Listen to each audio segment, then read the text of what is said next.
Slurpy dep, my G's. Hope it's all going well. Today I just got a little video tip on EQing. A little bit of a controversial tip maybe. Although I don't think it's really a controversial tip.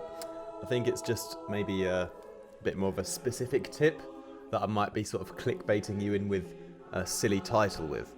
Anyway, something that's helped me a lot in my journey, my production journey. My hair's looking a bit wafty. So what I used to do when I was starting out was I always heard that you had to cut away frequencies. Yes, cut away those frequencies that are sticking up to a bit too much, and to level it out. What I learned over the years was that it was actually better to boost the gaps in the sound rather than to bring down the parts that were higher, you know? So, but this is quite specific because you want to assume that your sound is pretty well balanced to begin with. If it's not, then you might have to do some EQ cuts. So I've got a bass here, and if you look at the bass on span, I've made it in mind like in Vital to be quite a balanced sound, you know? So you want to be using balanced sounds to begin with. If you haven't got a balanced sound, you should think about, you know, whether you can just replace it for one that is balanced rather than trying to fix some mayhem in it. So if there was some mayhem in this sound though, let's say that I designed the patch and I had this stupid comb filter on or something, and it was doing like, it was causing some ridiculous frequency spike.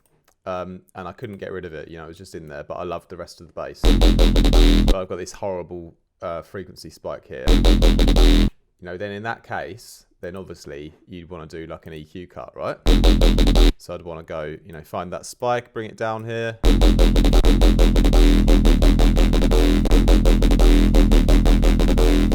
Try and go as smooth as I can. I don't want to do a super sharp cut, but I want to, you know, still stay pretty smooth and try and get that down a bit.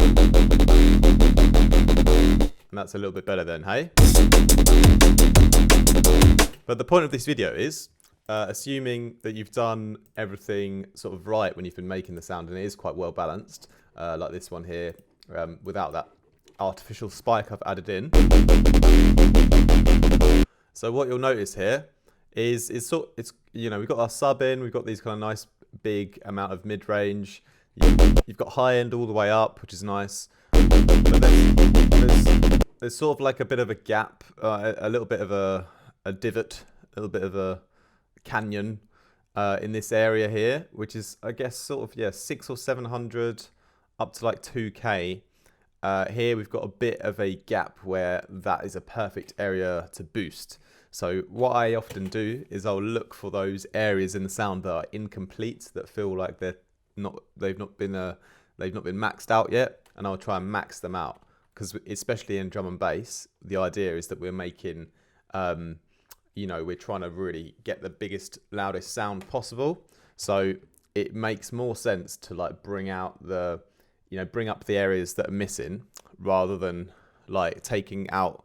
For example, you know, it kind of goes up a bit here, sort of from 2K to 4 or 5K. So we've got a bit of like a hill, you know, but it makes more sense to sort of boost the area that's lower, that's missing, to match that, rather than bring that down and have the whole thing like quieter overall. So in this case, in this specific bass, what I'm going to do is I'm going to boost this area here.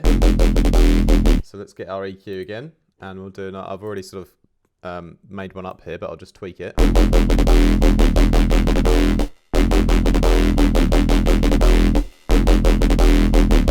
So right in the area where that gap was, sort of around 700 to 2K, somewhere there. Using my ears still, of course, to you know, settle on the final number.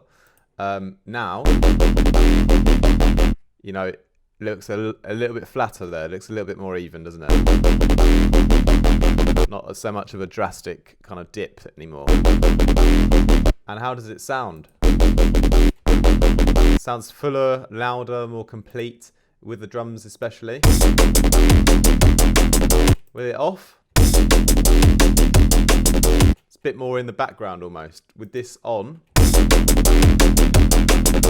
feels like the sound is exactly the same still. I haven't changed the sort of dynamics, or I haven't really changed the tone of it or anything. I've just sort of brought it further up in the front because it's just become a bit more present, you know?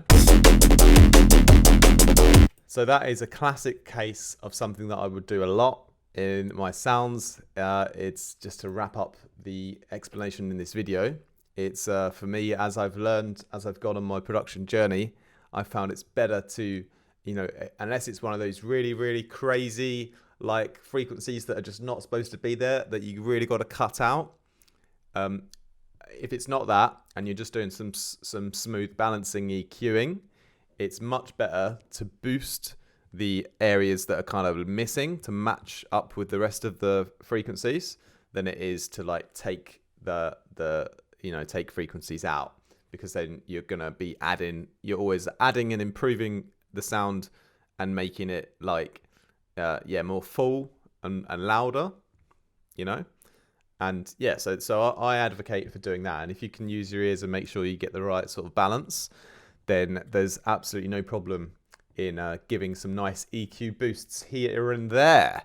Obviously, when we are EQing, essentially, there's always a trade-off, because the more you EQ a sound, the more you sort of lose the quality, and it comes away from what it was before. You know, it's like we're sort of artificially changing the sound, but it's quite a small like difference, really. So, you know, people might say to you that if you boost loads on an EQ, you're going to ruin the sound. The truth is that in this case, that boost out the quality that you might lose a little bit from using an EQ outweighs, in my opinion, not using it. You know, so in this case, I think it's good to do some nice boosts in the right areas. You know, so that's my tip basically. You know, you've got some little divots, little holes that are sort of missing, bring them up. And do that instead of bringing down the parts that are perhaps, you know, higher. So try and boost up the parts that are missing, and then you'll find it easier to create a louder and fuller sound overall, because you won't have to constantly be like reboosting the whole sound every time. You just get the right point that needs to come up, and it'll fill out the holes in the mix, you know.